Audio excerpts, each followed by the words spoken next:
Si vous vous demandez où est passé mon C63, je ne l'ai pas vendu, rassurez-vous. Il est chez le bon Nassim, dans son garage, bien au chaud, parce que demain matin, le C63 va faire sa première révision. Voilà, donc vidange filtre. C'est marrant quand même, parce que vidange filtre, et puis sur la préconisation, la préconisation c'était regarder l'état des freins. Mais quel frein? Vous avez créé une voiture qui ne freine pas. C'est quand même ridicule. Ensuite, par la même occasion, elle va faire un petit détour chez mon bon carrossier pour remettre les pièces que j'avais commandées, donc la lame arrière et le boomerang avant. Et la voiture sera partie pour un tour. J'ai pas du tout envie de vendre cette voiture. C'est quand même très étrange. C'est ce que je disais au téléphone. Attends, avec qui je parlais aujourd'hui? À qui j'ai parlé de ça aujourd'hui? C'était avec mon abonné qui est venu me présenter sa voiture. C'était avec mon tournage du jour. Dans la vidéo, on parlait de C63 et j'en suis arrivé à la mienne. Et même si la voiture a certains défauts, ils sont quand même vachement notables, tu vois. Bah, en vrai, c'est pas pour ça que j'ai envie de m'en séparer ou de changer ou quoi que ce soit, parce que finalement, j'aime beaucoup cette voiture et je la trouve vraiment très très belle, tu vois. Et puis si c'est pour encore changer pour changer, ça sert à rien. En ce moment, je sais pas si vous avez remarqué, mais je suis assez calme niveau voiture. Donc pour l'instant, c'est vrai qu'il me manque une petite sportive. Ça c'est vrai, tu vois. Mais quand je dis petite sportive, je pense pas non plus à une M2, je pense pas à ce genre de sportive là. Je pense plutôt, ça m'énerve de le dire, mais je pense à la Porsche, tu vois. Ça me dégoûte, ça me dégoûte. Mais j'ai envie d'un truc qui marche fort. C'est fort, tu vois. Peut-être une Ferrari. Je sais pas, je suis en train de réfléchir. Mais c'est vrai que ça me manque une petite sportive. Voilà. Putain. L'état de ma barbe. J'ai l'impression d'avoir pris 10 ans en un an. C'est terrible. Terrible, terrible. En même temps, non. En même temps, ce qu'on nous propose au menu, non. Vous voulez que je vous donne un vrai conseil d'ami? Honnêtement, non mais c'est honnête, c'est bizarre. Placé comme ça dans une story, c'est bizarre. Mais, ah bah merde, je viens de voir que j'avais oublié le carton avec la lame. Il va pas aller tout seul à la carrosserie, hein, lui, hein. C'est pas grave. Nassim viendra le récupérer demain et puis voilà. Chier. Le conseil que j'ai à vous donner, la famille, il est assez simple, mais très dur à mettre en place. Est-ce que vous avez déjà remarqué qu'on a plus tendance à valoriser et à passer de bons moments avec des gens finalement qui s'en foutent plutôt, et on a plutôt tendance à dénigrer et à ne pas passer du bon temps avec des gens qui tiennent à nous vraiment. Par exemple, notre famille. Tu vois. Et moi, j'essaye de faire en sorte, depuis plusieurs années maintenant, de me concentrer vraiment sur ma famille proche. Parce que finalement, quand tu regardes sur le papier, quand c'est la merde, c'est quand même que eux qui sont là. C'est vrai, non? Et au cas où on serait encore amené à se remanger une espèce de confinement étrange, par exemple, mieux vaut que ça se passe bien. Mieux vaut qu'on soit tous ensemble, tous soudés, etc. Parce que finalement, on est tellement détaché de beaucoup de choses maintenant, enfin notre génération, qu'on ne fait plus trop attention à ces valeurs. Les valeurs de la famille qui sont très importantes, parce que sauf cas extrême, parce qu'évidemment, comme je vous l'ai déjà dit, je suis tout à fait au courant que parmi vous, il y a sûrement des gens qui ont des très mauvaises expériences familiales. Ça, c'est le pire, et vous avez mon soutien et mon respect, parce que le principe de l'humain, c'est d'avoir un port d'attache. Tu vois, c'est vraiment d'avoir un port d'attache routinier, une zone de sécurité, appelez ça comme vous voulez. Un port d'attache, une base, une zone de sécurité, qu'est-ce que c'est? C'est que dans un coin de votre tête, vous savez que quelque part, dans ce lieu, vous êtes en sécurité. Alors, on n'est plus en sécurité nulle part, hein, tu m'as compris. c'est imagé, ferme-la. Vous avez des gens qui vous aiment et vous êtes dans un confort. Et ça, c'est très important d'avoir ça parce que c'est ce qui va, entre guillemets, te faire tenir dans des moments qui sont compliqués. Je prends exemple aux gens qui voyagent beaucoup ou qui sont tout le temps à droite à gauche. Les routiers, les militaires, j'en passe à des meilleurs. Alors il y a des gens qui vont faire ce genre de métier justement parce qu'ils veulent fuir cet endroit-là, je les comprends et je les respecte. Mais il y a des gens qui justement n'ont pas le choix et ils sont bien contents de repenser à leur famille, à leur maison, à leur endroit où ils se sentent en sécurité. Quand je dis le terme sécurité, ne voyez pas ça la maison en elle-même, ça peut être tout et n'importe quoi. Tu vois, il y a des gens qui peuvent se rattacher à quelque chose qui les sécurise, mais c'est pas une maison, ça peut être tout et n'importe quoi. Tu vois, et ça c'est très important d'avoir un endroit, même si votre vie est un chaos et un foutoir, c'est hyper important déjà pour votre bien-être mental, qui n'est pas à négliger, surtout pendant cette période terrible. Et encore, on n'est pas du tout dans le dur. Shadow, arrête de manger ce bambou, il m'a coûté les yeux de la tête. Donc c'est très important de se dire, ici j'ai ma maison, ici j'ai mon appart, ici j'ai ça, etc. Tu vois. C'est important de pouvoir quand même se sentir en sécurité quelque part. C'est d'ailleurs l'une des raisons pour laquelle je déteste être trop loin de chez moi, parce que je suis extrêmement attaché, pas à l'endroit en lui-même. Alors il y a des endroits qui sont plus ou moins agréables à vivre. J'ai plein de souvenirs dans des belles maisons dans lesquelles j'ai habité. J'ai des mauvais souvenirs dans des maisons où j'ai habité, etc. Je pense qu'il faut pas être il faut pas trop être pointilleux au niveau du lieu. Tu vois ce que je veux dire? Il faut être pointilleux au niveau de l'époque et au niveau du ressenti et surtout au niveau des gens avec lesquels tu vas passer tes moments. Ça, c'est très important. Le lieu en soi, il est comme il est, tu vois. Je fais allusion à ça parce que je m'en suis pris à quelqu'un tout à l'heure. Non mais, dit comme ça, il y a un côté un peu agressif. Mais c'était pas vraiment le cas. Je suis tombé en scrollant sur une espèce d'abruti qui devait à peine avoir 18 balais, qui avait une espèce de gilet tactique. Non mais écoutez, parce que quand même, tu vois. Donc moi je suis là en train de scroller entre les voitures, les armes et les culs, et je tombe, comme par hasard, sur... qu'est-ce que tu fais, Toby? Ouais, touche pas la voiture. Celle-là, elle est nickel, j'ai rien à dire. Commence pas à me niquer la voiture. Hein? Je tombe sur une espèce d'abruti, 18 balais, max, maigre comme as, un cuir-dent, gilet tactique, mais pas le gilet tactique que moi je peux te sortir, où tu vas dire oui, c'est un gilet tactique, tu vois. Gilet tactique rouge, ample, c'est-à-dire un gilet tactique, il faut qu'il te moule quand même.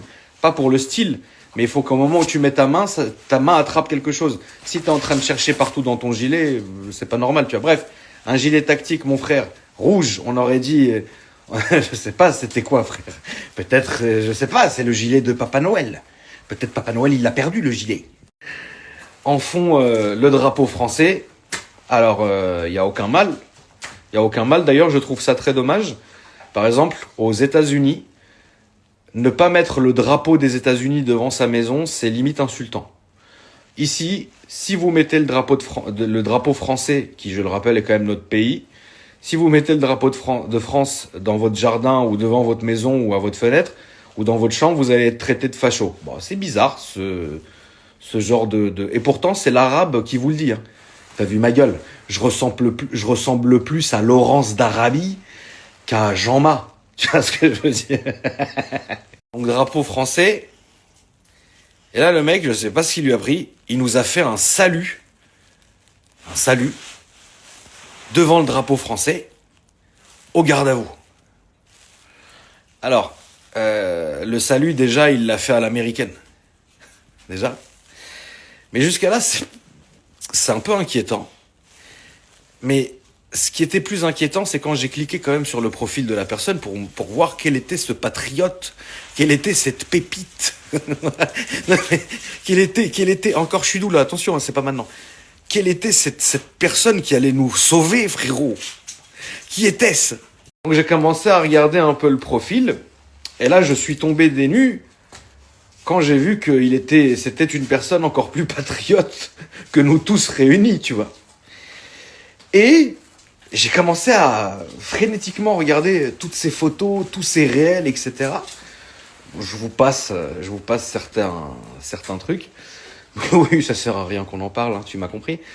Par contre, là où ça m'a un peu choqué, c'est que le gars a 18 piges et son rêve, c'est de faire l'armée. Jusqu'à là, attention, ne me méprenez pas, j'ai un respect colossal pour les gens qui vont s'engager dans l'armée, déjà pour trouver une discipline, de deux pour servir le pays, et de trois pour protéger ses citoyens. D'ailleurs, il faut savoir que si j'avais les pouvoirs, moi je rétablirais le service militaire pour tout le monde. Ah non, non. Là, à quoi, qu'est-ce qu'il y a? Tu préfères twerker dans une église? Donc moi je respecte énormément, tu sais, les jeunes personnes. J'ai le souvenir d'un trajet que j'ai fait en TGV. Je crois que je remontais de Lyon, si je dis pas de conneries. Et j'étais en train de manger dans le bar du TGV. Et je suis tombé sur un abonné à moi qui, lui, partait à l'armée. Qui était très jeune, etc. Mais lui, ça se voyait qu'il avait envie de faire l'armée déjà parce qu'il avait vraiment envie de faire ça. Il y a des gens, et je les respecte aussi, qui partent à l'armée parce qu'ils ne peuvent pas faire autre chose. Il y a des gens que je connais qui ont été à l'armée justement pour fuir certaines choses, qui ont été en zone de guerre et qui sont revenus et qui ont repris une vie normale. Et moi, pour ces gens-là, j'ai du respect. Là où j'ai un problème et là où je respecte pas ces gens-là, c'est les gens qui vont se servir du drapeau, qui vont salir le drapeau et qui vont salir une cause noble. Parce que quand je pense pas que cette personne-là, je pense pas que cette personne-là comprenne ce que c'est que vraiment l'armée, comprenne ce que c'est de s'engager pour son pays. Je pense que cette personne-là, elle a trop joué à Call of Duty. Je suis un joueur Call of Duty et vous savez que je suis un gamer, donc taisez-vous. Tosca, tu peux arrêter de massacrer les bambous? Hein, ça fait 100 fois que je te le dis. Il y a un moment donné, dans votre petite caboche, est-ce que tu vas pouvoir réfléchir? Pour faire simple, je pense que c'est dangereux si tu as envie de faire tout ça pour te prouver quelque chose à toi-même. Voilà le fond de ma pensée. Je pense que l'habit ne fait pas le moine. Je pense que c'est pas parce que tu... Mike Tyson... Attends, qui c'est qui a dit ça? Ah bah putain, c'est votre frangin. C'est votre frangin Fast and Furious qui a dit... On ne monte pas sur un ring affronter Mohamed Ali parce qu'on pense savoir boxer. Et il a raison. Si tes idées sont saines, que tu as envie de faire l'armée parce que tu cherches de la discipline, parce que tu veux aider les gens, et parce que tu veux protéger ton pays, parce que tu es attiré par ce monde-là, va. C'est très bien. Mais si tu as envie de te jeter là-dedans, parce que tu as fait des kills sur Call of Duty, que tu t'es commandé un gilet tactique rouge sur Amazon, que tu as accroché un drapeau français dans ta chambre, que tu salues tous les soirs, ça c'est incroyable. Non mais le réel, il est dingue. Je l'ai regardé au moins 100 fois, j'étais comme ça.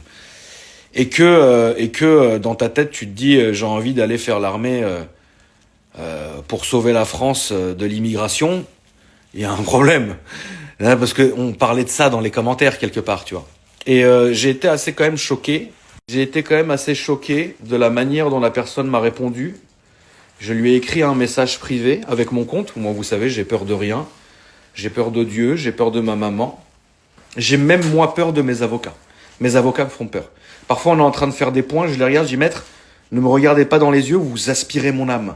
En gros, mon message, c'était, bonjour, j'espère que tu vas bien. J'ai regardé quelques-unes de tes publications et je trouve que tu fais fausse route. Je trouve que tu as des idées bien extrêmes à ton âge. Parce que le tout était saupoudré d'un mauvais extrémisme. D'une mauvaise direction politique, d'une mauvaise direction humaine. Tu vois ce que je veux dire?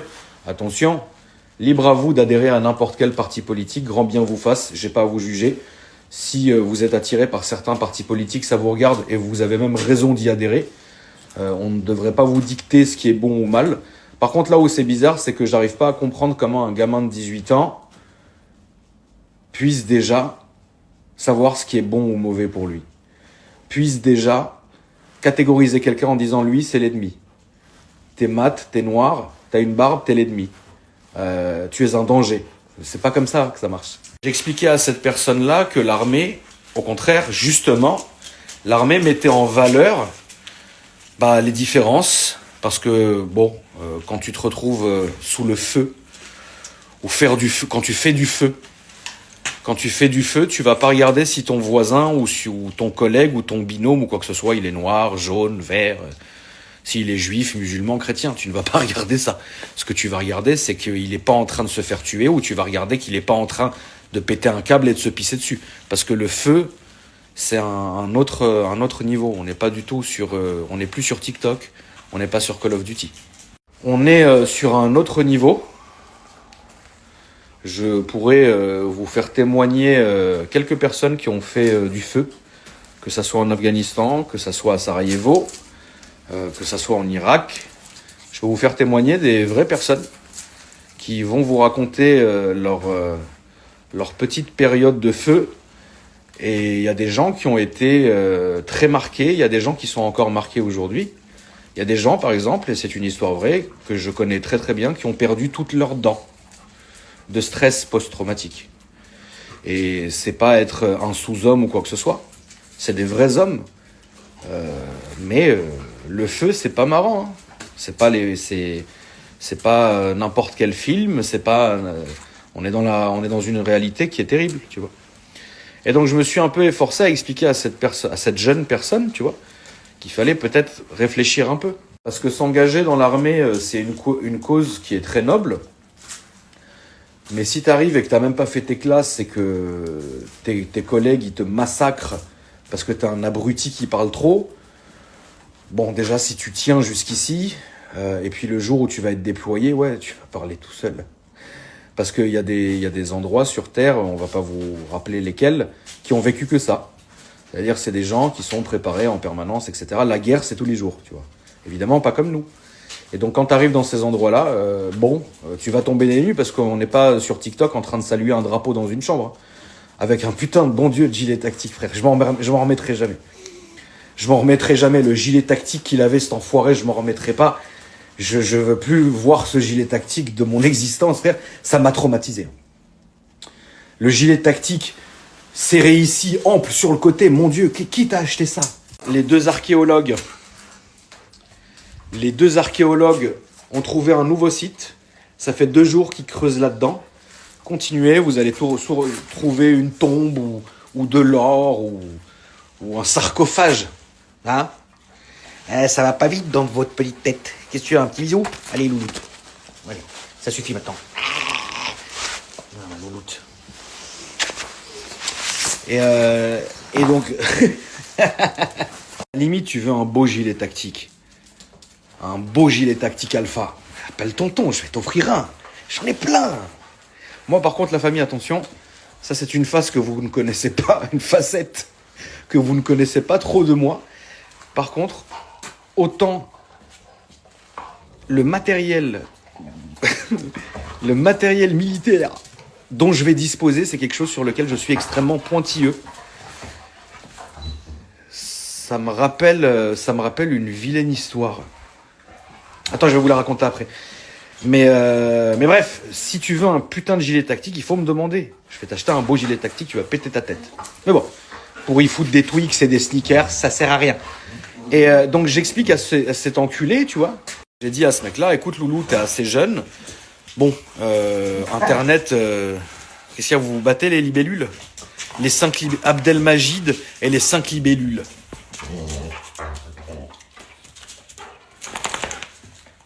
Ça va les gars? T'es sur la gueule? Putain mais ma doudoune, tu vas vraiment me la percer toi un jour. Ma doudoune à 1000 balles. Hein? Est-ce que c'est toi qui vas la payer? Est-ce que tu as même un salaire? Est-ce que tu payes même tes impôts? Hein, loulou? Dudo!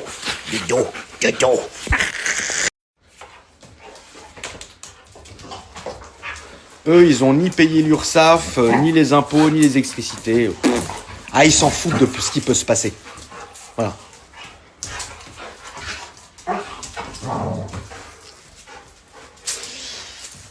Donc j'ai dit au frangin, je dis frérot, Internet c'est très méchant, Internet n'oublie rien, efface-moi ton putain de compte, parce que tu vas finir par arriver, faire tes classes et tu vas tomber sur tes collègues qui vont évidemment retrouver et ressortir et déterrer une vidéo de toi, et puis là tu vas passer un moment catastrophique, comme pour ceux qui ont regardé le film Full Metal Jacket, il va finir comme la grosse baleine.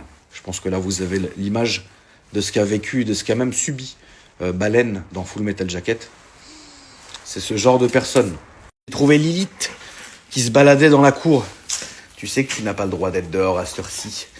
Non, je me demande bien comment tu es sorti. Lilith. Putain, t'es bien grosse, hein. Allez, va jouer avec les autres. Fais attention de ne pas te faire écraser. Donc ce que je vous disais... Donc je veux quand même conseiller à un moment donné pour son bien, et puis pour le nôtre, parce que franchement, le gilet tactique rouge, non. Et le salut des Marines, non plus. Hein. Et du coup, le message était quand même long et plein de bienveillance. Hein. Et il a répondu très rapidement, il m'a dit ta gueule.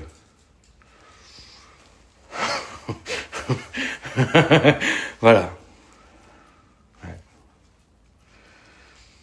Je sais pas qu'est-ce que je vais faire comme suite. Je vais lui envoyer ma bite.